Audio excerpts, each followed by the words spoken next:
एक बात अच्छी तरह से हम सबको मालूम होना चाहिए कि हमारा बुनियादी अकीदा ये है कि मरने के बाद हमें उठाया जाएगा और जो हमारी रूह है इस वक्त हमारे जिस्म में,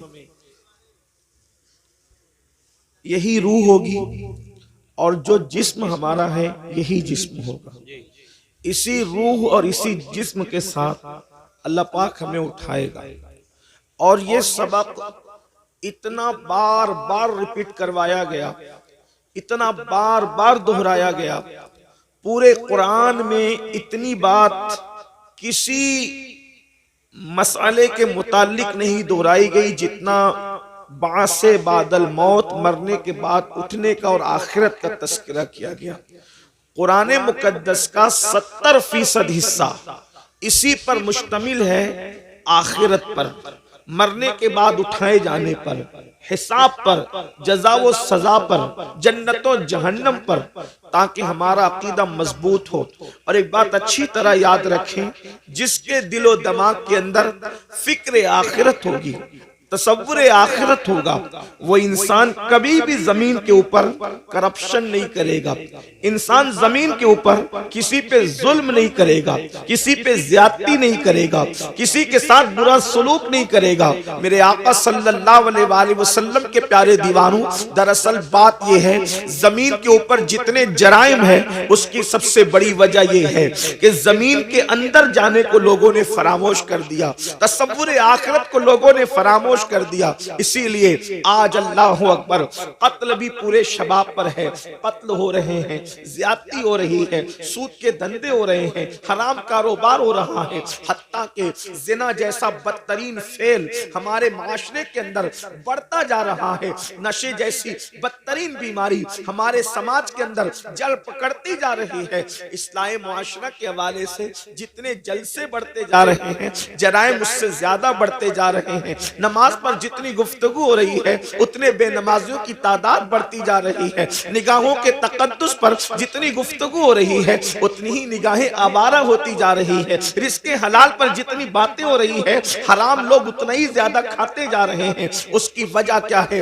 लोगों के दरमियान आखिरत की फिक्र नहीं है, फिक्र आखिरत को लोगों ने फरामोश कर दिया है। लोग कहते हैं मौलाना जो होगा देखा जाएगा। मेरे आका सल्लल्लाहु अलैहि वसल्लम के गुलामों, मैं ज्यादा कुछ बातें करने की बजाय सिर्फ एक रिवायत पढ़कर अपनी गुफ्तगू को मुकम्मल करूंगा और आपकी तवज्जो चाहूंगा। मेरे आका सल्लल्लाहु अलैहि वसल्लम के दीवानों, और मैं अपनी बहनों की भी तवज्जो चाहता हूँ।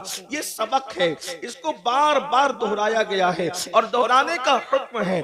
आपने कभी किसी मैयत को मिट्टी दी होगी तो मिट्टी देते वक्त जो मसनून दुआ हमारे यहाँ व आयत करीमा को बतौर दुआ पढ़ा जाता है, मैंने उन आयात की तिलावत की है। जब हम किसी की कब्र पर मिट्टी डालते हैं, अल्लाह अकबर, मेरे आका सल्लल्लाहु अलैहि वसल्लम के दीवानों, पहली बात तो ये है, कब्र पर मिट्टी डालना कोई रस्म नहीं है, कब्र पर मिट्टी डालना कोई फॉर्मेलिटी नहीं है, बल्कि जब हम किसी की कब्र पर मिट्टी डालें, ए महलों में रहने वालों, ए नरम गद्दों पर आराम करने वालों, पूरी पूरी रातों को अय्याशियों की नजर करने वालों, अपनी दौलत के घमंड और में चकना चूर होकर खुदा के गजब को चैलेंज करने वालों, मुस्तफा जाने रहमत की आंखों की ठंडक को अल्लाह अकबर गफलत की वजह से तर्क करने वालों, गुनाह और जराइम करके जन्नत का ख्वाब देखने वालों, जब तुम किसी की कब्र पर मिट्टी डालो तो उस वक्त ये तसव्वुर करो, आज मैं किसी के वजूद पर मिट्टी डाल रहा हूं, कल इसकी जगह मैं हूंगा, कल नहीं तो परसों, और मेरे वजूद पर भी मनो मिट्टी डाली जा रही होगी। जरा तसव्वुर तो करें, जिसके वजूद पर आप मिट्टी डालते हैं, हालांकि वो मसनून है, उस मोमिन का हक है, लेकिन कभी हमारे वजूद पर भी तो मिट्टी होगी। वजूद पर नन्ना सा कोई थप्पा अगर लग जाए, चाहे फूल का हो, चाहे इत्र का हो, चाहे तेल का हो, चाहे सालन का हो, कितना बेचैन हो जाते हो। पाक थप्पा जो नापाक नहीं है, वो दामन पर लगने से कितना बेचैन होते हो कि ये थप्पा लेकर जलसे में कैसे जाऊंगा। कोई साबुन से धो रहा है, कोई लेमन का इस्तेमाल कर रहा है, लेकिन अल्लाह अकबर, वजूद पर हलाल चीजों के थप्पे से बेचैन होने वालों,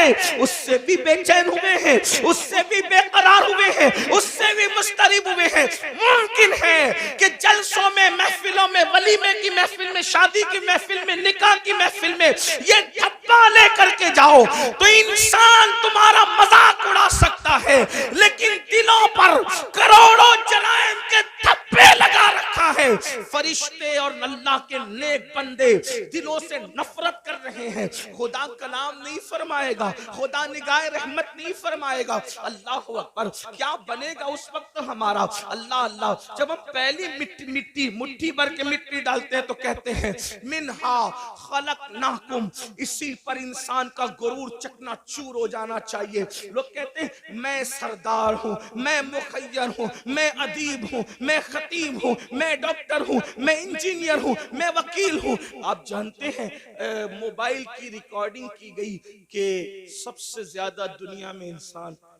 क्या अल्फाज बोलता है पूरी दुनिया में। सिर्फ हिंदुस्तान और बैरून यानी कि पड़ोसी मुल्क की बात नहीं, बर्रे सगीर की बात नहीं, पूरी दुनिया के लोगों की रिकॉर्डिंग की गई फोन की कि सबसे ज्यादा इंसान क्या बोलता है। तो रिकॉर्डिंग के अंदर ये बात ऑन रिकॉर्ड आई कि इंसान सबसे ज्यादा मैं बोलता है। मैं से ज्यादा वो कोई दूसरे अल्फाज का इस्तेमाल नहीं करता। और याद रखना, जहां अना है, इसलिए कि मैं को अरबी में अना कहते हैं, जहां अना है वहां फना है। जब तक इंसान में मैं है, अगर वो तहज्जुद भी पढ़े तो अल्लाह की मारिफत नसीब नहीं होती। जब तक इंसान में मैं है, अगर वो कुरान भी एक दिन में पूरा खत्म कर ले, अल्लाह का इरफान नसीब नहीं होता। इसीलिए सूफिया पहले मैं निकालते हैं, जहां मैं है वहां कुछ नहीं है। हजरत अल्लामा शरफुद्दीन यहिया मनीरी रहमतुल्लाहि ताला अलैह अपनी किताब मकतूबात सदी दो सदी के एक मकतूब में लिखते हैं, अगर इंसान तेरे दिल में जर्रा बराबर भी मैं अना तकब्बुर है, जर्रा बराबर, तो अल्लाह तेरी इबादत कबूल नहीं करेगा। इबादत की कबूलियत के लिए मैं का खत्म होना जरूरी है। इसलिए कि सबको शैतान ने तबाह किया, और शैतान को जिसने तबाह किया ये उसकी मैं है। इससे पता चला कि शैतान से बढ़कर भी कोई अगर नुकसानदेह चीज है तो उसको मैं कहते हैं, उसको अना कहते हैं, उसको घमंड और तकब्बुर कहते हैं। कुरान कहता है वस्तकबरा वकाना मिनल काफिरीन, तकब्बुर किया और काफिरों में से हो गया। मुसलमानों, इसलिए सिर्फ इबादत पर तवज्जो न हो, बल्कि जो इबादत गुरूर पैदा कर दे, घमंड पैदा कर दे, उससे अल्लाह की पनाह ना हो। अल्लाह की पनाह तलब करो।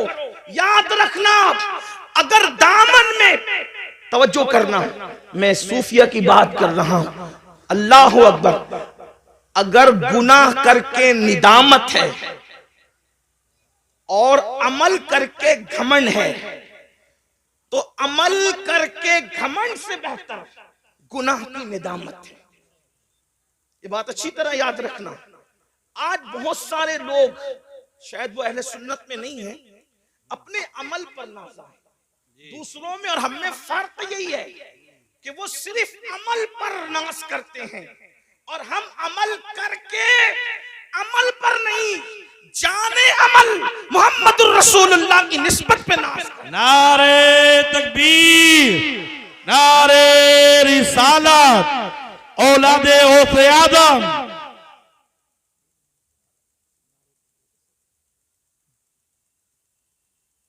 अल्लामा शरफुद्दीन यहिया मनीरी फरमाते हैं कि जब तक जर्रा बराबर तकब्बुर भी दिल में मौजूद है, इबादत कबूल नहीं होगी। और अब वो तकब्बुर की डेफिनेशन कि तकब्बुर है या नहीं, इसकी पहचान बयान करते हैं। आप भी डूबे अपने अंदर, मैं भी डूबूं अपने अंदर। इसलिए कि खिताब, मेरी अक्सर आदत है पहली बात तो खिताब नहीं करता और गुफ्तगू करता हूं, तो हमारे बुजुर्गों ने हमें बताया कि लोगों को मुखातब करने से पहले अपने आप को मुखातब करो। इसलिए कि आपसे ज्यादा जरूरत इस्लाह की हमें है, मुझे है। अल्लाह अकबर। तो अल्लामा मनीरी फरमाते हैं कि क्या कहते हैं कि तकब्बुर जर्रा बराबर है, तेरी इबादत तुझे फायदा न देगी, तेरी इबादत कबूल न होगी।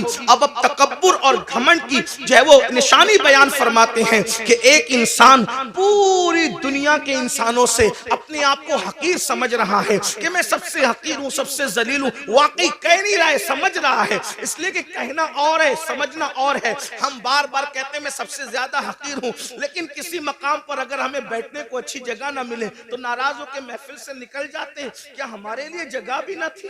अल्लाह अकबर। तो इंसान कहता बहुत कुछ है लेकिन समझता कम है। अल्लाह अकबर। तो अल्लामा मनीरी रहमतुल्लाहि ताला अलैह फरमाते हैं सारे इंसानों से इंसान अपने आप को हकीर समझता है, लेकिन सिर्फ एक इंसान से अपने आप को बेहतर समझता है। सबसे हकीर समझकर एक से अपने आप को बेहतर समझा, मतलब अभी भी उसके अंदर घमंड और तकब्बुर बाकी है। और जिसमें तकब्बुर बाकी है अल्लाह उसके अमल को उसके मुंह पे मारेगा, अल्लाह उसके अमल को कबूल नहीं फरमाएगा।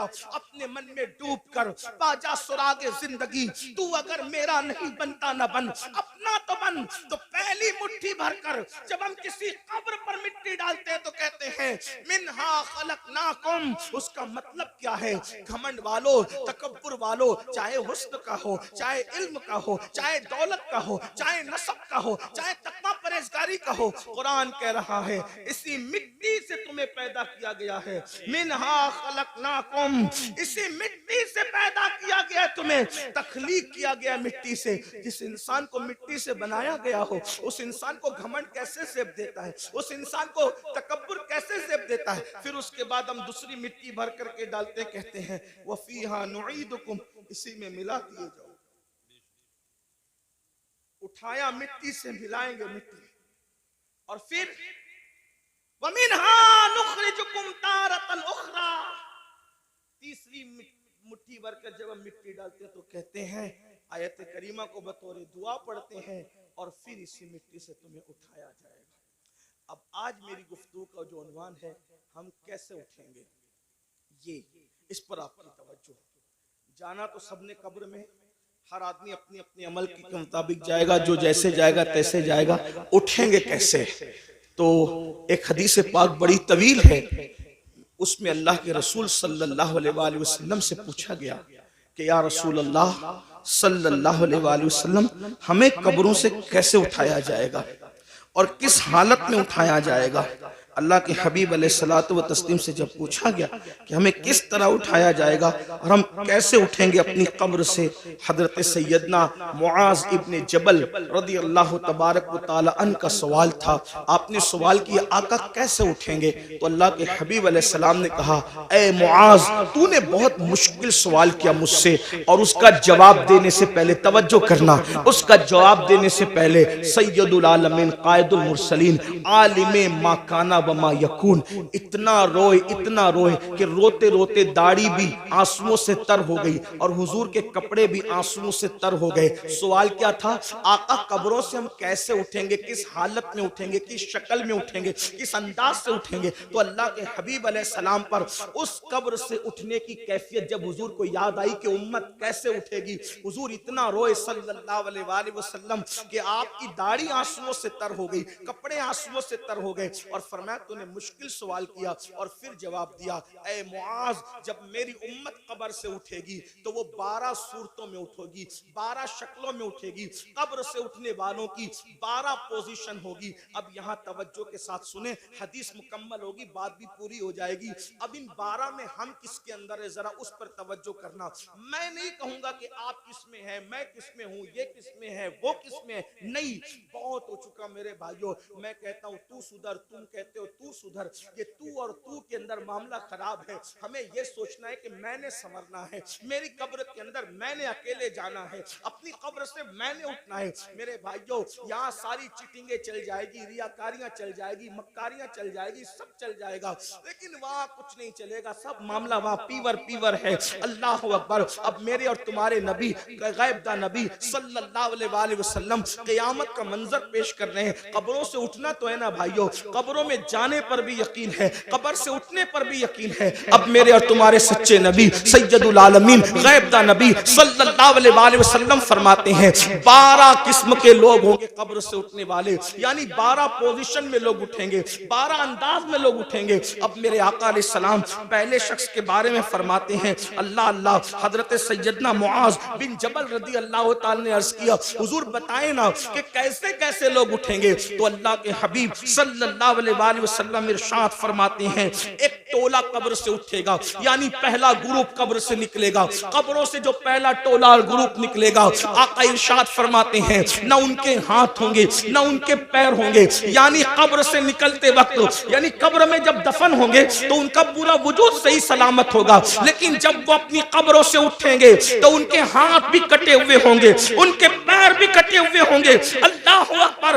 इस हालत में वो दुनिया से जब गए थे तो अच्छे भले, लेकिन कब्र से निकलेंगे तो हाथ नहीं पैर नहीं, हाथ और पैर दोनों कटे हुए। और उस वक्त तो गैब से निदा आएगी, ऐ लोगों, ये टोला जो कब्र से हाथ और पैर कटा हुआ निकला है, जानते हो किस जुर्म की वजह से इनके हाथ और पैर काट दिए गए? अल्लाह अकबर। तो लोग पूछेंगे किस वजह से, तो कहां जाएगा, ये दुनिया में अपने पड़ोसियों को तकलीफ पहुंचाते थे, ये दुनिया में अपने पड़ोसियों के साथ अच्छा सलूक नहीं करते थे, इसलिए आज ये अपनी कब्रों से उठे हैं तो इनके हाथ भी कटे हैं, इनके पैर भी कटे हैं। आपसे पूछना चाहता हूं, आज थोड़ी सी ताकत मिल जाए, थोड़ी सी कुव्वत मिल जाए, पड़ोसियों के साथ हमारा सलूक क्या है? अल्लाह अकबर। बड़ी माजरत के साथ मुसलमानों, हर पड़ोसी दूसरे पड़ोसी को, हर ताकतवर कमजोर को दबा रहा है, बल्कि अल-अयाज़ु बिल्लाह, अब तो हालात यहां तक हो गए, सिर्फ पड़ोसियों को सताया नहीं जा रहा है, पड़ोसियों की बेटियों पर भी गलत नजर डाली जाए,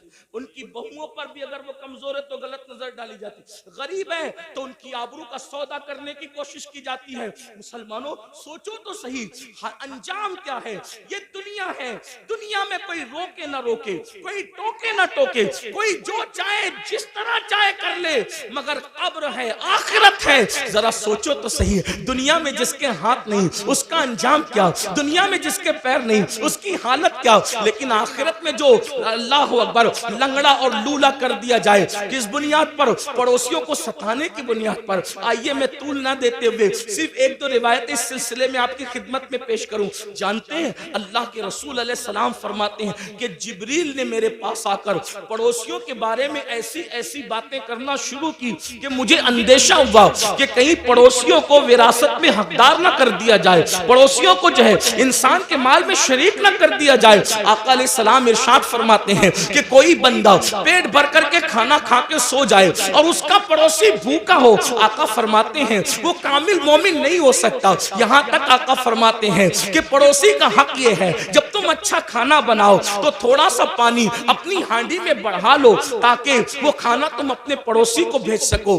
आज हम जलसों में, कॉन्फ्रेंसों में और तहरीरों में बड़ी दर्द भरी बातें करते हैं। आज लोग क्या कहते हैं, इसकी बेटी भाग रही है, ये हो रहा है, वो हो रहा है। मैं कहता हूँ सब हो रहा है। अगर हमने अपने पड़ोसी का ख्याल कर लिया होता तो गरीब की बेटी न भागती। और एक बात आपको बताऊं, किसने कह दिया कि सिर्फ गरीब की बेटी भाग रही है? बड़ी माजरत के साथ सिर्फ गरीबों की नहीं बल्कि मालदारों की भी। और उसकी वजह सिर्फ गुर्बत नहीं है बल्कि अच्छे रिश्तों का न आना भी उसकी वजह है, जहेज की लानत भी उसकी वजह है, साथ ही साथ इल्म का न होना भी उसकी वजह है, साथ ही साथ फजूल खर्चियों में हमारा पढ़ करके शादियों को महंगा करना भी उसकी वजह है। लेकिन बस इतना अर्ज करना चाहता हूं, अपने पड़ोसियों का ख्याल करो, पड़ोसियों का लिहाज करो, और अगर पड़ोसियों को सताओगे, जुल्म करोगे तो याद रखना कब्र से बगैर हाथ और बगैर पैर के उठने के लिए तैयार हो जाओ। इसी पे बस नहीं, आका फरमाते हैं वो लंगड़े भी उठेंगे, लूले भी उठेंगे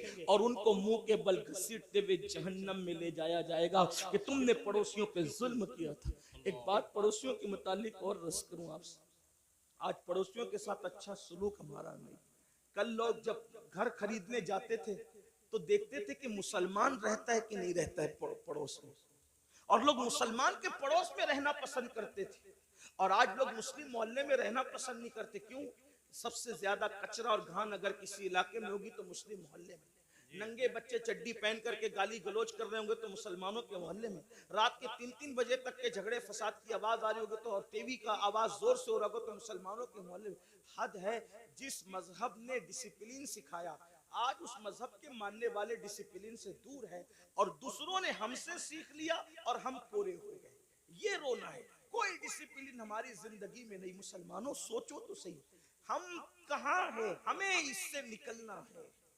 हमें, अगर हम दीन सीखने आए हैं जलसों में तो मुबारकबाद के मुस्तहिक हैं, और अगर हम सिर्फ भीड़ करने आए तो जलसों के अंदर सियासी जलसों में सर देखे जाते हैं, मजहबी जलसों में सर नहीं देखे जाते। यहाँ तो बदलने वालों की तादाद देखी जाती है। अगर जलसे इनकलाब नहीं पैदा करने, सिर्फ रसूमात पर है, तो ये क़यामत की निशानियों में से एक निशानी है। अल्लाह के रसूल अलैहिस्सलाम ने फरमाया क़यामत की निशानियों में से एक निशानी ये है कि लोग दीन सुनने जमा होंगे, दीन पर अमल करने जमा नहीं होंगे। अल्लाह अकबर। जलसे वाले भी खुश, खतीब साहब भी खुश कि क्या हजारों की भीड़ थी, लेकिन कहता हूँ ये क़यामत की निशानी है। दिन उस वक्त तक ठंडा नहीं होगा हमारा जब तक के जैसे जलसे में रात के 3 बजे तक टिक कर बैठते हो, उसी तादाद में जब तक नमाज फजर में ना आओ हमारे कलेजे ठंडे नहीं हो सकते।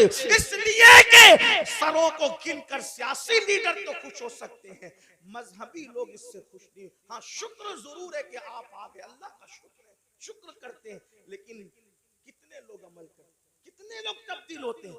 तब्दील होने के लिए सुनो और आज के बाद अहद करो, पड़ोसियों के साथ बदसलूकी नहीं होगी। एक बात आपसे कहता हूं, हमारे इमामुल अइम्मा, सिराजुल उम्मा, काशिफुल गुम्मा, सैयदना नुअमान बिन साबित, इमाम आज़म अबू हनीफा का एक पड़ोसी थे, मौसीकी के फन में माहिर थे और आपको सताने के लिए पूरी रात मौसीकी बजाता था, म्यूजिक बजाता था, बहुत तकलीफ पहुंचाता था, गाना भी गाता था, तकलीफ भी तकलीफ पहुंचाना ही उसका मशगला। और एक बात ये भी याद रखना, अगर कोई पड़ोसी आपको सताए आप सब्र करें, क्योंकि पड़ोसी का हक है, आप सब्र करें, आप उस पर जुल्म न करें। इमाम आज़म अबू हनीफा रहमतुल्लाहि तआला अलैह सब्र करते थे। एक दिन किसी ने उसकी कंप्लेन कर दी बादशाह के सिपाह के पास। बादशाह के सिपाही है, उसको उठा के ले गए, और जब उसको उठा करके ले गए तो इमाम आज़म अबू हनीफा ने किसी से पूछा, आज उस गवैये की आवाज नहीं आती? देखो हम तो कभी बरस पड़ोसियों की ख्याल ही नहीं रखते, आवाज आ रही कि नहीं आ रही, किस हालत में नहीं है, लेकिन इमाम आज़म थे। यही तो बात है, दीन मुकम्मल दीन है, दीन मुकम्मल निजाम हयात है, दीन मुकम्मल जो है अल्लाह अकबर कानून जिंदगी है। इमाम ने पूछा आज उस गवैये की आवाज नहीं आ रही है, तो किसी ने अर्ज की खुशी खुशी हजरत उसको तो पुलिस उठा के ले गई, उस पर तो कंप्लेन हो गई है, उसको जेल में डाल दिया गया। अब मेरे पड़ोसी को जेल में डाल दिया गया, आप उसी वक्त तशरीफ ले गए और जाने के बाद आपने फरमाया कि मेरा पड़ोसी है, इसको जेल में क्यों डाला गया? तो कहा आपको सताता था, गाता था, म्यूजिक बजाता था, मौसीकी बजाता था, इसलिए ये हाल किया गया। फरमाया कोई बात नहीं, उसका मेरा मसला है, लेकिन मैं तो उसको ले जाऊंगा। और इमाम आज़म अपने सोर्स से, अपनी सिफारिश से उसको छुड़ा कर लाए। रास्ते में उसने कहा मैं तो आपको सताने के लिए करता था, आपने मुझे क्यों छुड़ाया? फरमाया जो तू करता था वो तेरा अपना अमल है, मुझे पड़ोसी के साथ हुस्न सुलूक का हुक्म दिया गया है, मैंने उस पर अमल किया। कदम पकड़कर कहता है वल्लाह अगर किसी को इमाम आज़म कहलाने का हक है तो वो साबित का बेटा नुमान आप ही है। नारे तकबीर, नारे रिसालत। बुजुर्गों का तरीका था, हम अपने पड़ोस के साथ, आज तो पड़ोस में सगा भाई भी रहता है, हम उसके साथ क्या सलूक करते हैं? अच्छा खाना बनाते हैं तो माज़अल्लाह छुपा छुपा करके खाते हैं, ऐसा नहीं होना चाहिए। फिर मेरे और तुम्हारे आका सल्लल्लाहु अलैहि वसल्लम इरशाद फरमाते हैं दूसरा गिरोह, दूसरा काफिला, दूसरा टोला जब अपनी कब्र से निकलेगा तो उसकी शक्ल सूवर की तरह और खिंजीर की तरह होगी। खिंजीर और सूवर की शक्ल में वो अपनी कब्रों से निकलेंगे। हालांकि जब उनको कब्र में रखा गया था तो उनके चेहरे अच्छे भले थे, लेकिन अब वो मैदान महशर में उठेंगे तो वो सूअर की शक्ल और खिंजीर की शक्ल लेकर उठेंगे। सहाबा बेचैन हो गए, तड़प गए, अर्ज किया या रसूल अल्लाह सल्लल्लाहु अलैहि वसल्लम, जो गिरोह, जो टोला, जो काफिला कब्रों से सूअर और खिंजीर की शक्ल में उठेगा, उनका क्या कसूर होगा? तो मेरे आका फरमाते हैं उनका कसूर ये होगा कि वो नमाजों में सुस्ती करते थे, वो नमाजों में गफलत करते थे। मुसलमानों जरा सोचो तो सही, अपने नबी की हर बात पर यकीन है, इन बातों को क्यों भूल जाते हो? जिसके कहने पर अल्लाह को एक माना, जिसके कहने पर कुरान को अल्लाह की किताब माना, जिसके कहने पर दीन इस्लाम को हक माना, अल्लाह अल्लाह उस रसूल का फरमान है, बेनमाजी, नमाज में सुस्ती करने वाला जब अपनी कब्र से उठेगा तो सूअर की शक्ल में उठेगा, खिंजीर की शक्ल में उठेगा। इस पर ज्यादा बात न करते हुए एक रिवायत आपके सामने पेश करूं, खुले दिलों के साथ और खुली आंखों के साथ, खुले कानों के साथ सुनना। अपने आप पे रहम कर लो, अपने आप पे रहम कर लो। अल्लाह के बंदो, आखिरत की घाटी बड़ी मुश्किल तरीन घाटी है। हमने उसको जितना आसान समझा इतना आसान नहीं है। मेरे इमाम कहते हैं अल्लाह अकबर, पाट वो कुछ धार ये कुछ जार हम, या इलाही क्यों कर उतरे पार हम, अपनी सत्तारी का या रब वास्ता हो न रुस्वा बरसरे बाजार हम। अल्लाह अल्लाह, हमें फेसबुक के लिए तो वक्त है, यूट्यूब पर बैठने के लिए तो वक्त है, दोस्तों की महफिलों के लिए तो वक्त है, बीवी बच्चों के लिए तो वक्त है, सबके लिए वक्त है, रब के लिए वक्त नहीं। सुन लो और अच्छी तरह से सुन लो। अल्लाह अल्लाह, हजरत अल्लामा उस्मान इब्ने हसन रदी अल्लाह तबारक व तआला अन्हु अपनी किताब में लिखते हैं, मेरी बहनों की भी तवज्जो, अल्लाह के हबीब अलैहिस्सलाम का जाहिरी दौर है, आका अलैहिस्सलाम अपने सहाबा के जुर्मुट में जलवागर हैं। ऐसे में एक नौजवान रोते हुए आता है और अर्ज करता है, या रसूल अल्लाह सल्लल्लाहु अलैहि वसल्लम, मेरे अब्बू का इंतकाल हो गया, मेरे बाप का इंतकाल हो गया। आका मेरा बाप मर चुका है, उसका इंतकाल हो चुका है, हम देहात के लोग हैं, देहात में रहने वाले हैं। आका न उसको कोई गुस्ल देने वाला है, न उसको कोई कफन पहनाने वाला है। या रसूल अल्लाह सल्लल्लाहु अलैहि वसल्लम, इसलिए मैं रो रहा हूँ। मेरे आका ने फरमाया, ए अबू बकर उठो, ए उमर उठो और दोनों जाओ और जा करके इसके देहात में पहुंचो, इसके गांव में पहुंचो, उसको गुस्ल भी दो, उसको कफन भी पहनाओ। अल्लाह अकबर। जब सिद्दीक अकबर, फारूक आजम, मेरे आका के दोनों यार शेखैन करीमैन उठे और देहात में पहुंचे तो जैसे मैयत के करीब गए गुस्ल देने के लिए चेहरे से चादर हटाई, चेहरे से चादर हटाई तो क्या देखा कि उसका मुंह, मैयत का मुंह काले सूअर की तरह हो गया, काले खिंजीर की तरह हो गया। अल्लाह अकबर। सिद्दीक और फारूक ने जब ये मंजर देखा जार जार रोने लगे, जारो कतार रोने लगे। एक कासिद को अल्लाह के रसूल सल्लल्लाहु अलैहि वसल्लम की बारगाह में पेश किया गया, या रसूल अल्लाह इसका चेहरा तो काले सूअर की तरह, काले खिंजीर की तरह हो गया, इसको कैसे गुस्ल दें, इसको कैसे कफन पहनाए। अल्लाह अकबर। मेरे और तुम्हारे आका सल्लल्लाहु अलैहि वसल्लम खुद तशरीफ लाए चल करके, और जब उसका मुंह काले खिंजीर की तरह देखा हुजूर अलैहि सलाम भी रो पड़े। फिर मेरे आका ने दुआ की और दुआ करने के बाद उसका चेहरा ठीक हो गया। जब चेहरा ठीक हो गया तो फिर गुस्ल दिया गया, कफन पहनाया गया, नमाज़े जनाजा पढ़ी गई। और जब जनाजा मुकम्मल हो गया तो किसी ने धीरे से कहा, पहले तो इसका चेहरा काले सूअर की तरह, काले खिंजीर की तरह हो गया था, अब जरा देखे तो इसका चेहरा कैसा है। जब दोबारा चेहरा देखा गया नमाज़े जनाजा के बाद, जब कफन हटाया गया तो क्या देखा लोगों ने, अब भी उसका चेहरा काले सूअर की तरह, काले खिंजीर की तरह था। सब रो पड़े। सहाबा ने अर्ज किया, हमारे माँ बाप पर कुर्बान या रसूल अल्लाह सल्लल्लाहु अलैहि वसल्लम, इसका चेहरा बार बार काले सूअर की तरह, काले खिंजीर की तरह कैसे हो जाता है। तो मेरे आका ने उसके बेटे को बुला करके पूछा, ये बता तेरे बाप का चेहरा काले सूअर की तरह क्यों हो जाता है बार बार। उसने अर्ज की, या रसूल अल्लाह सल्लल्लाहु अलैहि वसल्लम, मेरा बाप कोई गुनाह नहीं करता था, बस उसकी कमी ये थी कि जब नमाज का वक्त आता तो वो सो जाया करता था, वो नमाज नहीं पढ़ता था।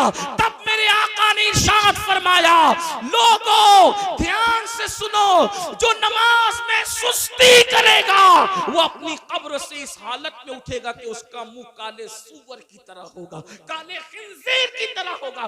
बताओ, चेहरे पर फुंसी आ जाए कितना बेचैन हो जाते हो, किसी के चेहरे पे सफेद दाग आ जाए कितना बेचैन हो जाता है। लोग मुंह पे रुमाल रख के फिरते हैं, अगर उसको फालेज हो जाए, मेरा टेढ़ा मुंह लेकर मैं कैसे जाऊं, सफेद दाग लेकर कैसे जाऊं, फुंसी लेकर कैसे जाऊं। अपने जैसे इंसानों के सामने जब ये ऐब लेकर नहीं जाते, जिसको डॉक्टर दुरुस्त कर सकता है वो ऐब लेकर नहीं जाते, अल्लाह ना करे नमाज छोड़ने की वजह से मुंह काले सूअर की तरह होगा, तो अल्लाह की बारगाह में क्या मुंह लेकर जाओगे, किस तरह मुंह लेकर जाओगे। और सुन लो, दुनिया के इम्तिहान में अगर नाकाम हो गए तो फिर कामयाबी के चांसेस है, मगर आखिरत के इम्तिहान में अगर नाकाम हुए फिर कामयाबी का कोई चांस नहीं है।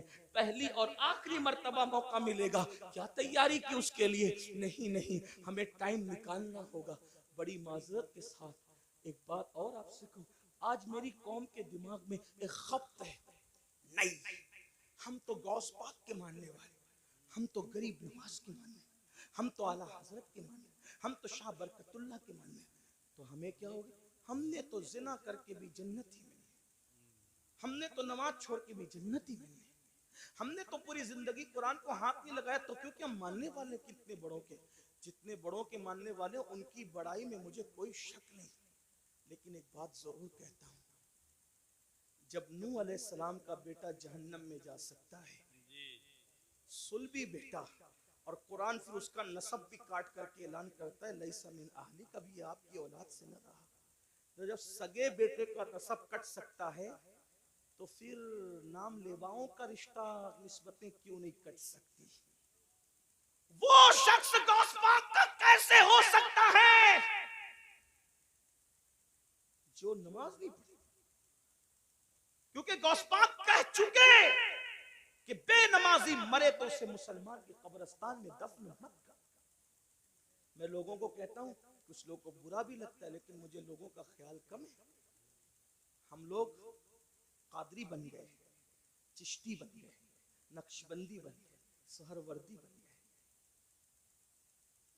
मदारी बने, वारसी बने, बरकाती बने, रजवी बने, अशरफी बने, सब बने।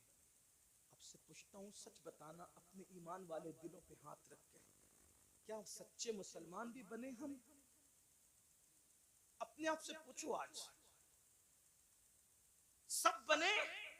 कादरी, चिश्ती, नक्शबंदी, अदीब, खतीब, शहीद, ये वो मुखय्यस, ये सब बने? सच्चे मुसलमान भी बने? आप कहेंगे तू कैसी बात करते आया है, हम क्या मुसलमान नहीं? मैंने कहा मैं आपके इस्लाम का मुनकिर नहीं, लेकिन पूछ रहा हूँ क्या सच्चे मुसलमान भी बने? कहा वो क्यों? मैंने कहा इसलिए कहता हूँ, अगर पीर टोपी दे दे, तवज्जो करिए, टोपी दे दे, कितना संभाल के रखते हो, मेरे पीर की टोपी, मेरे पीर का मामा, मेरे पीर का कुर्ता, मेरे पीर का जुब्बा, क्यों? किसने दिया? पीर ने तोहफे में दिया। और प्यार उससे कितना है कि कब्र में भी ले जाऊंगा। मैंने कहा तुझे सलाम हो, अच्छा है, प्यार, पीर से बहुत प्यार कर, अल्लाह इससे ज्यादा तुझे बरकत दे, लेकिन इतना जरूर तुझसे पूछूंगा, सिलसिले की मोहब्बत में तुझे पीर से इतना प्यार है कि पीर के दिए हुए तोहफे को तूने सीने से लगा लगा के रखा, क्या तूने अल्लाह के दिए हुए तोहफे के साथ भी यही सुलूक किया? जो कद्र तुझे पीर के तोहफे का है, जो कद्र तुझे उस्ताद के तोहफे का है, क्या अल्लाह के तोहफे के साथ भी तूने ऐसा ही सुलूक किया? वही कद्र की, वही इज्जत की, वही सीने से लगा के रखा? अल्लाह का तोहफा क्या है? मैंने कहा उसको नमाज कहते हैं। दिया अल्लाह ने, और किन हाथों से भेजा? किन हाथों से भेजा? सैयदुल मासूमीन मुहम्मदुर रसूलुल्लाह के हाथों से भेजा।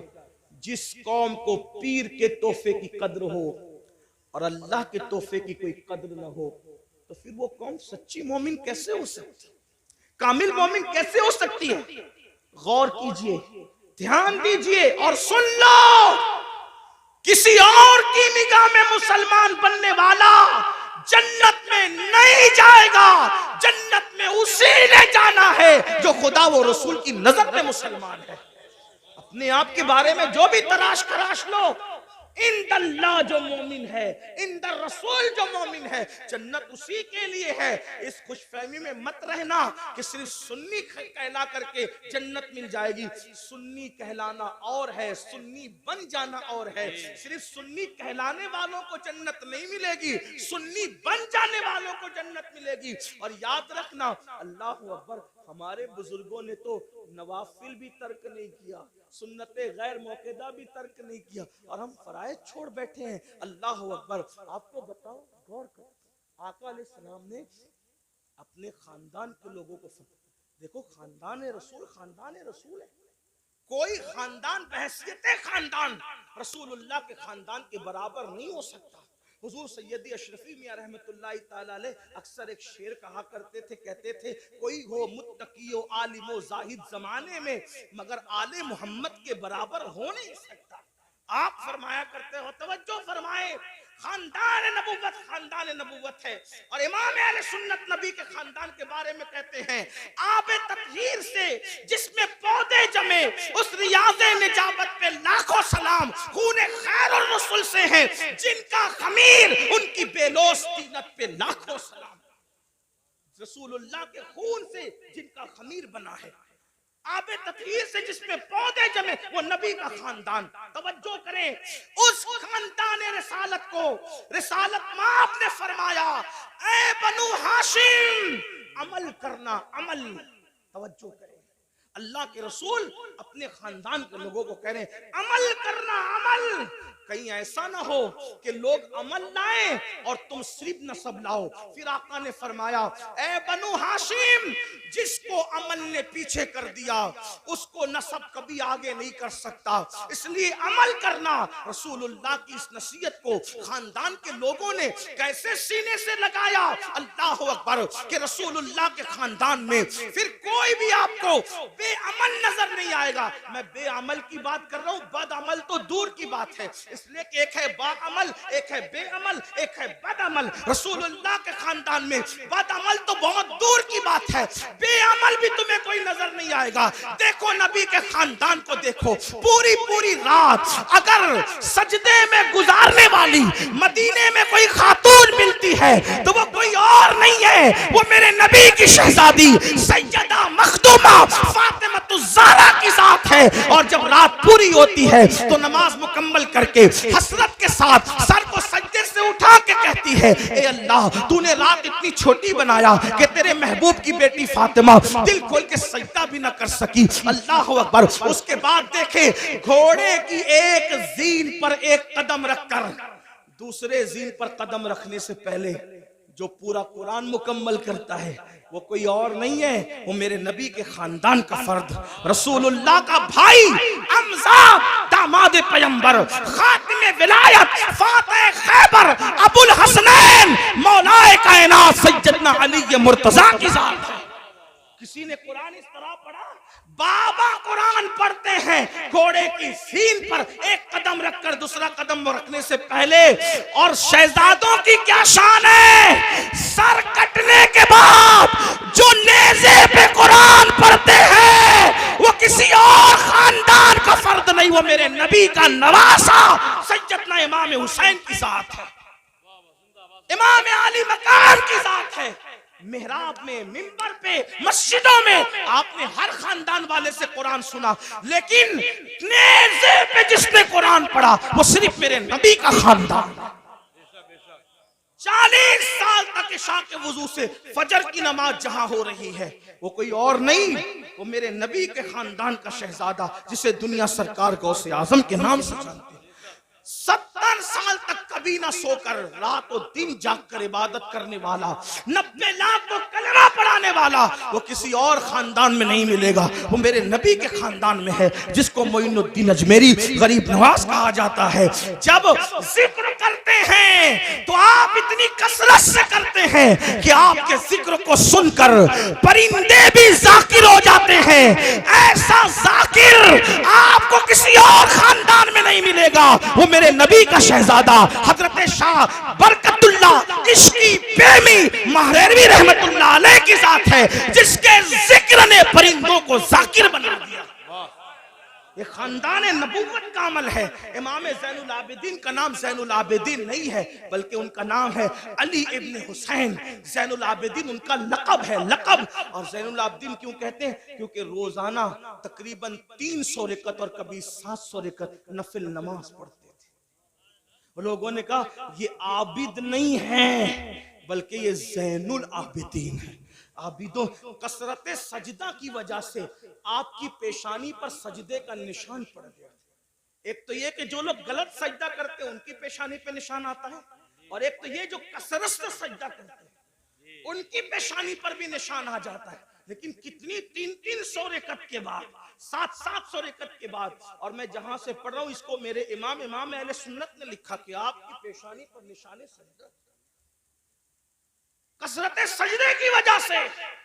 आप बताएं, आप रसूलुल्लाह सल्लल्लाहु अलैहि वसल्लम के खानदान वालों का ये अमल देखें। इमाम जाफर सादिक को देखें, रोजाना पूरी रात इबादत में गुजरती। इमाम मोहम्मद बाकिर को देखें, इमाम मूसा काजिम को देखें, जिसको देखें। और हमारा हाल ये, हम कहते हैं हम तो नाम लेवाए। मैंने कहा वो खानदान के लोग थे। बल्कि एक बात आई, बात अर्ज करूं, शायद हदीस पूरी ना पढ़ सकूं क्योंकि वक्त ज्यादा हुआ, लेकिन एक बात पढ़ता हूँ, शायद आपके दिल के दरीचे अल्लाह खोल दे। मगफिरत के बारे में हम बहुत बेहिस हैं, बख्शे जाएंगे मौलाना, बख्शे, अल्लाह करीम है, बख्शे, अल्लाह करीम है, बख्शे, बेशक अल्लाह करीम है। अल्लामा नकी अली खान इमामुल मुतकल्लिमीन लिखते हैं अपनी किताब में, अल्लाह को करीम जानकर गुनाह पे गुनाह कर रहा है ना, कि अल्लाह करीम है बख्श देगा। फरमाते अल्लाह को करीम जानकर गुनाह करने वाले अल्लाह को कादिर जानकर तू जहर क्यों नहीं खाता? जब वो करीम है गुनाहों पे बख्श देगा तो कादिर भी तो है, जहर खाने पे जिंदगी भी दे सकता है। लेकिन अल्लाह को कादिर जानकर तूने कभी जहर नहीं खाया और अल्लाह को करीम जानकर गुनाह कर रहा है। अल्लाह को करीम जानने का ये मतलब नहीं कि गुनाह करके सोचे कि अल्लाह बख्श देगा। अल्लाह को करीम जानने का मतलब ये कि नेकी करके भी रो, अल्लाह मेरी नेकियां इस काबिल नहीं कि तेरी बारगाह में कबूल हो, अपने करम से कबूल फरमा ले। अल्लाह गुनाह तो गुनाह, अगर नेकी का सवाल कर ले तो हम अपने अल्लाह को नेकी का जवाब नहीं दे सकते। जो इतने चैन से बैठे हैं ना मेरे भाई, जब जिस दिन एहसास होगा कि मगफिरत किस चीज का नाम है तो आपको पता चलेगा। हजरत सैयदना इमाम जाफर सादिक का जिक्र है। इमाम जाफर सादिक को लोग इतना ही जानते हैं कि हम उनकी कूड़े की न्याज करते हैं, बस इतना ही जानते। लेकिन जानते हैं ये इमाम जाफर सादिक गौसे आजम से पहले अपने दौर के गौसे आजम है। मकाम गौसियत कुबरा पर फाइज इमाम जाफर सादिक। कौन इमाम जाफर सादिक? जिनकी जूतियां इमाम आजम अबू हनीफा जैसे लोग सीधा करते थे। और इमाम आजम कहते हैं कि अगर 2 साल ना होते इमाम जाफर सादिक की सोहबत के तो नौमान हलाक हो गया होता। ये इमाम जाफर सादिक। लेकिन वो जाफर सादिक जिसकी सोहबत को इमाम आजम अपनी कुल उम्र का सरमाया कहते हैं, जब उस इमाम जाफर सादिक से लोग मुसाफा करते, हम लोगों से भी लोग करते, इमाम जाफर सादिक से भी लोग मुसाफा करते थे। दाता साहब लिखते हैं कि जब इमाम जाफर सादिक से कोई मुसाफा करता था तो इमाम जाफर सादिक उसका हाथ पकड़ लेते। ध्यान देना, तवज्जो करना, गौर से सुनना और फिर सोचना इस पर कि हम कहां हैं। इमाम जाफर सादिक जिसके नसब में किसी को कोई इख्तिलाफ नहीं जी, इतना मजबूत सिलसिलतुल ज़हब है कि जाफर सादिक बेटे हैं इमाम मोहम्मद बाकिर के, वो बेटे इमाम ज़ैनुल आबिदीन के, वो बेटे इमाम हुसैन के, और वो बेटे हैं हजरत मौला अली के, और वो शौहर सैयदा फातिमा के, और वो शहजादी रसूलुल्लाह की। ये सिलसिलतुल ज़हब उनका नसबनामा है। हाँ, अब इमाम जाफर सादिक से कोई मुसाफा करने आता तो आप उसका हाथ पकड़ते और हाथ पकड़कर फरमाते वादा कर कि अगर क़यामत में तेरी बख्शिश हो गई तो तू अल्लाह की बारगाह में मेरी सिफारिश करना कि अल्लाह जाफर सादिक को बख्श दे, उसको माफ कर दे। तवज्जो करें, अगर इस स्टेज पर ये जो बड़े बड़े उलमा मुफ्तियान किराम सादात किराम बैठे हैं, मुफ्ती आफाक साहब के साहबजादे हैं और भी उलमा हैं, अगर कोई किसी आम आदमी का हाथ पकड़ के कहे कि अगर तेरी बख्शिश हो गई तो तू मेरी सिफारिश कर देना, मगफिरत मेरी करवा देना, तो वो कहेगा कि हजरत ये कैसी बात कर रहे हैं आप, आप लोग अल्लाह वाले लोग हैं, हम अवाम में से हैं, हमारी ना गुस्ल है सही है, ना हमारी तहारतें सही है, ना हमारी नमाज पढ़ने का तरीका आता है, आप ऐसी कैसी बात कर रहे हैं। अब जब ये मिंबर पे बैठे हुए अल्लाह वाले किसी से ये बात करें तो ताज्जुब होगा, चे जाए कि इमाम जाफर सादिक ऐसा सैयद जिसकी गुलामी इमाम आजम जैसे लोग करें, वो जो है इल्म के मामले में उन जैसा उनके दौर में कोई नहीं था, तकवे के मामले में उन जैसा कोई मुत्तकी नहीं था, इबादत के मामले में उन जैसा कोई आबिद उनके दौर में नहीं था। और वो लोगों का हाथ पकड़ के कहते वादा करो कि अगर तुम्हारी बख्शिश हो गई तो तुम मेरी सिफारिश करना, मेरी मगफिरत करवाना, मेरी सिफारिश करना, शफाअत करना। और लोग पलट के कहते इमाम आप तो सैयद हैं, सैयद आप तो सैयद आले रसूल हैं, हम आपकी क्या सिफारिश करेंगे, आपके नाना शफीउल मुज़निबीन है। तो इमाम जाफर सादिक रोते हुए जवाब देते, रोना तो यही है कि हम सैयद हैं। तवज्जो करें, कहते रोना तो यही है कि हम सैयद हैं, क्योंकि हम इस बात से डरते हैं कि हमारे नाना को हम मुंह क्या दिखाएंगे। नाना को मुंह दिखाने की हिम्मत नहीं है क़यामत के दिन।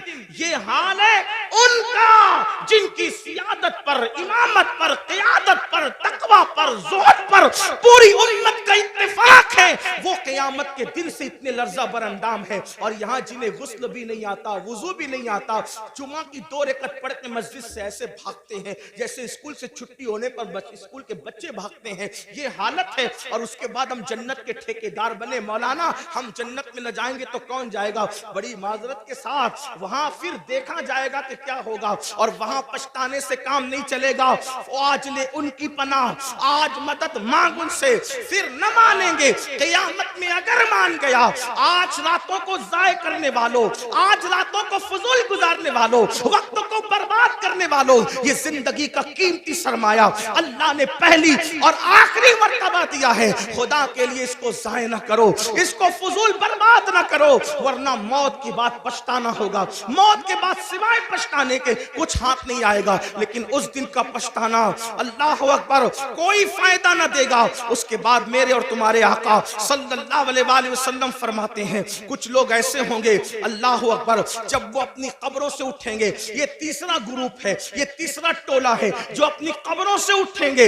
इस हालत में उठेंगे कि उनके पेट पहाड़ों की जैसे बड़े बड़े पेट होंगे, और उनके पेटों के अंदर सांप, बिच्छू और आग दहक रही होगी।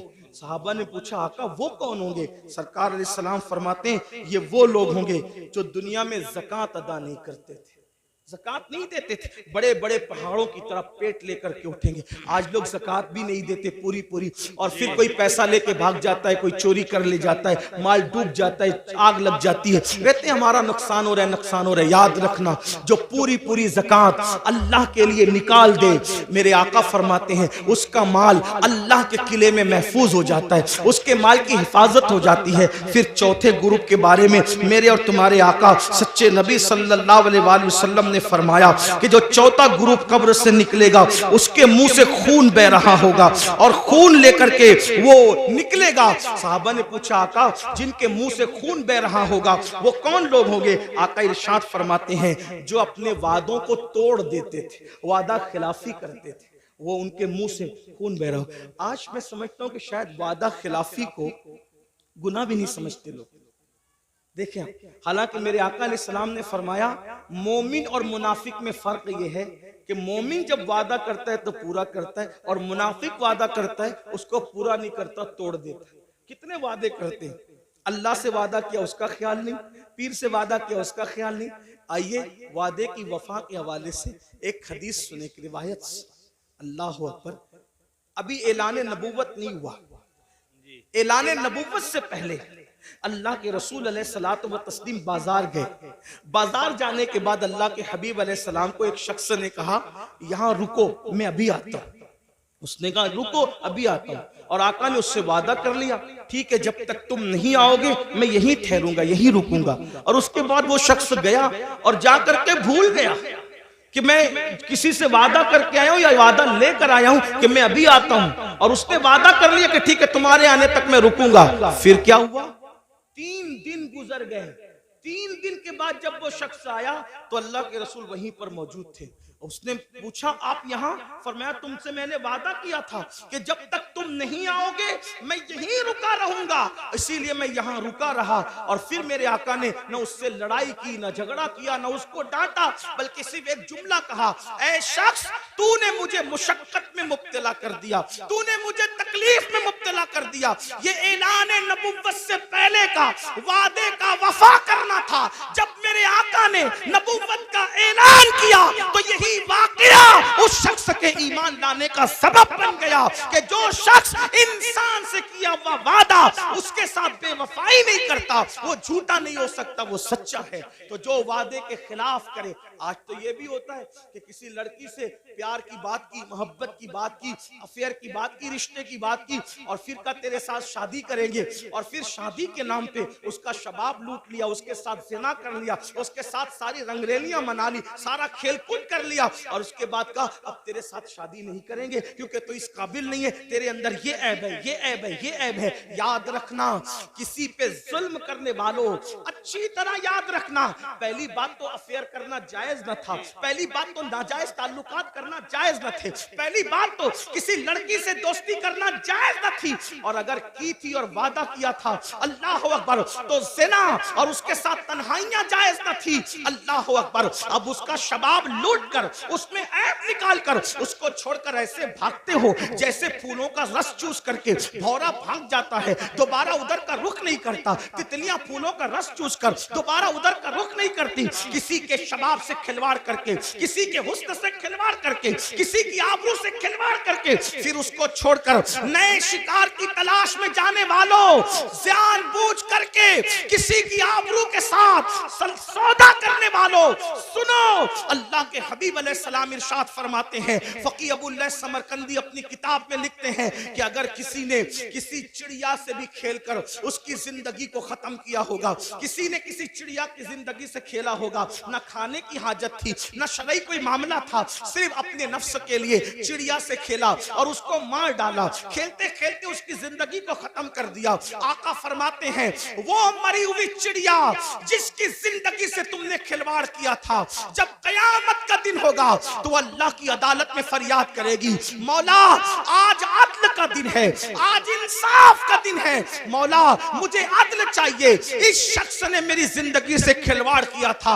आका फरमाते हैं उस नन्ही सी चिड़िया की शिकायत बिजली की घन गरज की तरह होगी, जैसे बिजली कड़कती है वैसे नन्ही सी चिड़िया की आवाज में घन गरज होगी, और जिसकी शिकायत चिड़िया कर रही होगी उसका हाल ये होगा, वो पहाड़ों जैसी नेकियां लेकर आएगा। अल्लाह इरशाद फरमाएगा आज अदल का दिन है, आज इंसाफ का दिन है, और फिर मेरा अल्लाह फरमाएगा जिसने चिड़िया की जिंदगी से खिलवाड़ किया आज उसकी नेकियां नहीं देखी जाएगी, इसको मुंह के बल घसीटते हुए जहन्नम में डाल दिया जाए। आपसे पूछना चाहता हूं, नफ्स के पुजारियों से पूछना चाहता हूं, नफसानी ख्वाहिशात में डूबे हुए इंसानों से पूछना चाहता हूं, अगर किसी छटाक भर की चिड़िया की जिंदगी से खेला होगा तो पहाड़ों जैसी नेकियां रद्द हो जाएगी और इंसान जहन्नम का ईंधन बनेगा।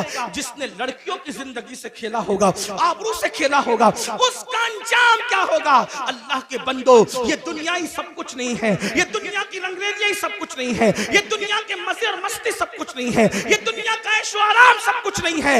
उस दिन के बारे में डरो जिस दिन के बारे में कुरान कहता है यौम यक़ूमुर रूह वल मलाइका सफ़्फ़न ला यतकल्लमून इल्ला मन अज़िन। उस दिन जिब्रील अमीन और सारे फरिश्ते अल्लाह की हैबत से कांपते होंगे, किसी में कलाम करने की जुर्रत नहीं होगी। उस दिन अपना क्या होगा? जिस दिन अंबिया की जबान पे नफ्सी नफ्सी होगा, उस दिन अपना क्या हाल होगा? इसलिए लोग लड़कियों की जिंदगी से तो खेलते हैं, खुद की बीवी का अगर सालन में नमक ज्यादा हो जाए तो तलाक दे दे, मारे पीटे।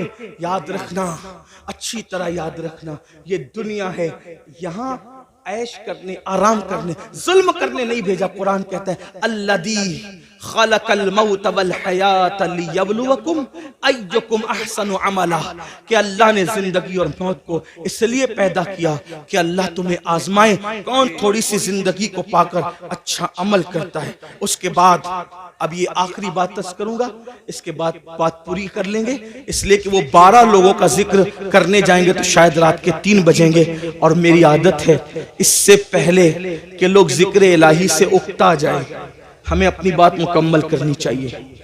और लोग कहें चुप हो जाओ, इससे पहले हमें खुद ही चुप हो जाना चाहिए। ये आदाब महफिल भी है और ये शराफत की निशानी भी है।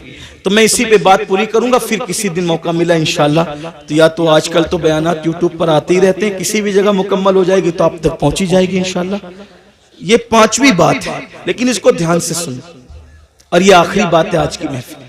अल्लाह के रसूल अलैहिस्सलाम फरमाते हैं 5वां टोला जब कब्र से निकलेगा तो उनके जिस्म से मुर्दार की बदबू आए, मुर्दार की बदबू, और वो मुर्दार की बदबू लेकर के अपने कब्र से उठेंगे। साहबा ने पूछा हुजूर वो कौन होंगे? आका फरमाते वो लोग होंगे जो दुनिया में छुप छुप कर गुनाह करते, तन्हाई में गुनाह करते, पोशीदा तौर पे गुनाह करते, लोगों के सामने नेकियां और तन्हाई में गुनाह। ऐसे लोगों के लिए अल्लाह फरमाता है जो लोगों के सामने नेकी करके तन्हाई में गुनाह करें, मैं उनके साथ ऐलाने जंग करता हूं। और दूसरी हदीस में आता है कि हबाअम मंसूरा की तफसीर करते हुए अल्लाह के रसूल ने खुद फरमाया, आका फरमाते हैं साहबा ने पूछा हुजूर ये हबाअम मंसूरा का मतलब क्या है? कि अल्लाह उनकी नेकियों को जर्रे की तरह बिखेर देगा। तो आका फरमाते हैं जो तन्हाइयों में गुनाह करते थे अल्लाह उनकी नेकियों को ऐसे बिखेर देगा जैसे रोजोन के जर्रात होते हैं जो सिर्फ धूप में नजर आते हैं, इतने बारीक कर देगा अल्लाह, यानी इतनी बेवकूफ हो जाएगी उनकी नेकियां कि अल्लाह ताला उनके जर्रे जर्रे कर देगा, उनकी नेकी कोई काम की नहीं होगी। और अल्लाह पाक उनकी नेकियों को रद्द फरमाएगा। वल आक़िबतु लिल मुत्तकीन, आखिरत तो मुत्तकियों के लिए है। इस सिलसिले में हजरत ज़ैद एक बात बयान करते फरमाते हैं मैं कब्रिस्तान गया, जब कब्रिस्तान पहुंचा तो एक दरख्त को टेक लगाकर मैं बैठ गया, इसलिए कि मैं चाहता था कि कब्रों को देख करके इबरत हासिल करूं। ऐसे में टेक लगा के बैठ गया तो मैंने क्या देखा, मेरी आंख लगी, आंख लगी तो दिल की आंखें बेदार हुई। मैंने ख्वाब देखा कि लोग अपनी अपनी कब्रों से उठ रहे हैं, किसी के उजले लिबास है, किसी के मैले लिबास है, कोई कैसा है कोई कैसा है। लेकिन एक शख्स को मैंने देखा जब वो उसकी कब्र से उठा, उसकी कब्र से तो एक आसमान से आग की चैन जंजीर आई और उसके हलक में डाली गई, और वो उसके हलक से गुजरते हुए पेट और पेट के बाद फिर नीचे के मकाम से वो जंजीर निकल गई, और वो चीख रहा था, चिल्ला रहा था, और चीखते चिल्लाते कहता था मुझ पर ये क्या अजाब हो रहा है? क्या मैं नमाज नहीं पढ़ता था? क्या मैं रोजा नहीं रखता था? क्या मैं रमजान शरीफ के रोजे नहीं रखता था? क्या मैंने हज नहीं किया था? क्या मैंने उम्रे नहीं किए थे? क्या मैंने सदका नहीं दिया था? क्या मैंने ज़कात नहीं दी थी? क्या मैं फला नेक काम नहीं करता था? गर्ज के वो अपनी सारी नेकियों को गिनाएगा गिनाएगा गिनाएगा, इसका मतलब वो गुनहगार नहीं था, वो नेकोकार था, इसलिए वो वहां भी नेकियों को गिनाएगा। हजरत ज़ैद कहते हैं जब वो अपनी नेकियों को गिना रहा था तो गैब से आवाज आई, बंदे तू सारी नेकियां करता था, लेकिन जब तू अकेले में और तन्हाई में होता था तब तू गुनाह करता था, अल्लाह से नहीं डरता था। तो जिसने तन्हाई के अंदर गुनाह किया अल्लाह ने उसकी नेकियों को ज़ाय कर दिया। आपसे पूछता हूँ अल्लाह के बंदो, नरम नरम गद्दों पे लेटकर रात की तन्हाइयों में चार दीवारी में क्या देखते हो? कौन क्या देखता है मुझे नहीं पता, लेकिन अपने आप में डूब करके सोचो, वो गंदी फिल्में, वो गंदे मनाजिर, वो गंदी तस्वीरें रिंद की रिंद रहे, हाथ से जन्नत न गई। जो तन्हाइयों में गुनाह करते हैं और लोगों के सामने नेकियां करते हैं, कब्रों से उठेंगे तो उनके बदन से मुर्दार की बदबू होगी। अल्लाह उनके साथ ऐलाने जंग करता है, उनकी नेकियों को रेत के जर्रों की तरह बिखेर दिया जाएगा। अपने आप पे रहम करो मेरे भाइयों, क़यामत के दिन कौन है अपना सिवाय मुस्तफ़ा जाने रहमत के। सबने सफ़े महशर में ललकार दिया हमको, ऐ बेकसों के आका अब तेरी दुहाई है, एक ही सहारा है। अगर गुनाह कर कर के उनका दिल दुखा दिया, उनको नाराज कर दिया, तो बताओ अपना क्या बनेगा। अल्लाह अकबर। मेरे आका मुस्तफ़ा जाने रहमत सल्लल्लाहु अलैहि वसल्लम के दीवानों सैयदना फारूक आजम कहते हैं, लोग छोटे और बड़े गुनाह की बात करते हैं, फारूक आजम फरमाते हैं मैं तो इतना समझता हूँ गुनाह कोई भी करो रसूलुल्लाह के दिल को तकलीफ पहुंचती है, हुजूर का दिल दुखता है। कोई गुनाह करो दिल हुजूर का दुखता है। अब आपको से पूछता हूँ, चेहरों से दाढ़ियां मुंडाकर गटरों में फेंकते हो, फारूक आजम कह रहे हैं आका का दिल दुखता है। गंदी फिल्में देखते हो, फारूक आजम कह रहे हैं आका का दिल दुखता है। किसी औरत पर बदनजरी करते हो, आका का दिल दुखता है। मस्जिदों को वीरान करते हो, आका का दिल दुखता है। नमाजों में सुस्ती करते हो, आका का दिल दुखता है। किसी मोमिन को गाली देते हो, आका का दिल दुखता है। इतना रसूलुल्लाह का दिल कब्र अनवर में दुखाओगे, और उसके बाद मैदान महशर में जब शफाअत की भीख लेने के लिए उनकी बारगाह में पहुंचोगे, अल्लाह न करे अगर उन्होंने मुंह फेर लिया और मुंह फेर करके ये कहा, ओ मुनाफिक झूठे, मुझसे इश्क का दावा करता था और मेरे दिल को छलनी छलनी करता था, मेरे दिल को दुखाता था, मेरे दिल को तकलीफ पहुंचाता था। बताओ भाइयों, जब सबने ललकार दिया होगा तो उसी आमिना के लाल का सहारा होगा, मेरे आका अलैहिस्सलात व तस्लीम की शफाअत होगी। अगर वो भी मुंह फेर लें, हालांकि उनके करम से ऐसी उम्मीद नहीं है, लेकिन उनकी मिजाज की नजाकत बेचैन भी करती है। हजरत जिगर मुरादाबादी ने कहा था कि इस उम्मत यासी से न मुंह फेर खुदाया, नाजुक है बहुत गैरत सुल्तान मदीना। मेरे आका की गैरत बहुत नाजुक है। कितनी नाजुक है इतना अंदाजा कर ले। एक बार उम्मुल मोमिनीन ने अपने घर के दीवारों पे पर्दे लटका दिए, तो आका अलैहिस्सलाम ने चेहरा फेर करके ये फरमाया कि हम दीवारों को कपड़े नहीं पहनाते, महबूबाए महबूब रब्बुल आलमीन अगर दीवारों पे पर्दे लटका दे तो वहां से गैरत की वजह से चेहरा फेर लिया जाता है। इतने जराइम करके, इतने बड़े मुजरिम बनके हुजूर के दरबार में खड़े रहेंगे, अल्लाह अकबर। अगर उनकी गैरत की नजाकत ने मुंह फेर लिया, कहां जाओगे, किसके पास जाओगे, किसके दरवाजे पे दस्तक दोगे। इसलिए आज उनको मनाओ, आज उनको राजी करो, आज उनकी बारगाह में माफी मांगो, उनके वसीले से अल्लाह की बारगाह में तौबा करो, ताकि दुनिया भी संवर जाए, आखिरत भी संवर जाए। अल्लाह पाक की बारगाह में दुआ है कि मेरा अल्लाह सबसे पहले मुझे और आप सबको अमल की तौफीक अता फरमाए। गुफ्तगू के दरमियान अगर कोई गलती हुई, अल्लाह ताला मुआफ फरमाए। अस्तगफिरुल्लाह रब्बी मिन कुल्ली ज़ंबिन व अतूबु इलैहि व मा अलैना इल्लल बलाग। अस्सलामु अलैकुम।